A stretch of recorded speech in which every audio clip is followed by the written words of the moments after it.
நான் கனிவும் மனத்தாழ்வும் உடையவன். இது இயேசு கிறிஸ்துவுக்குள் பிரியமான என் சகோதர சகோதரிகளே, இந்த நிமிட நச்சதிக்கு இயேசுவின் நாமத்தில் நான் உங்களை அன்போடு அழைக்கிறேன். ஆண்டவராக இயேசு கிறிஸ்து சொல்கிறார், நான் கனிவும் மனத்தாழ்ச்சி உடையவன்.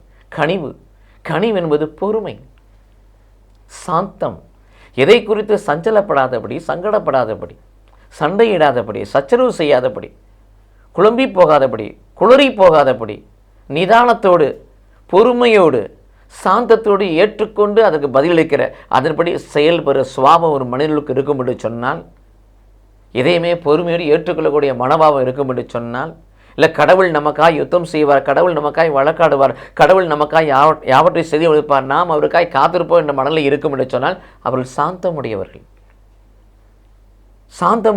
பரபரப்புடையவர்கள் இல்லை, சாந்தமுடையவர்கள். அதுதான் கனிவுன்னு சொல்ல போடப்பட்டிருக்கு. இரண்டாவது மனத்தாட்சி. இயேசுவிடத்தில் காணப்பட்ட மனத்தாட்சி நம்மிடத்தில் காணப்பட வேண்டும். 1 பேதுரு 5:5 வாசிக்கிறோம், மனத்தாட்சியை ஆடையென அணிந்து கொள்ளுங்கள்.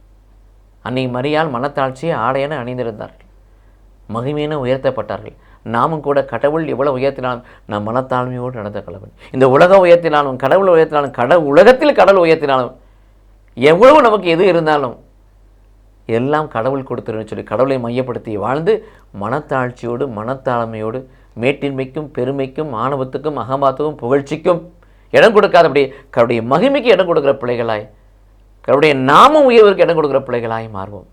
ஆக நாமும் இயேசுவை போல சாந்த குணமுடையவர்களாக, மனத்தாட்சி உடையவர்களாய், மனத்தாழ்மை ஆடைய அணிந்து கொண்ட பிள்ளைகளாய் மாறுவோம். கடவுள் நம்மை ஆசீர்வதிப்பாராக. ஆமீன்.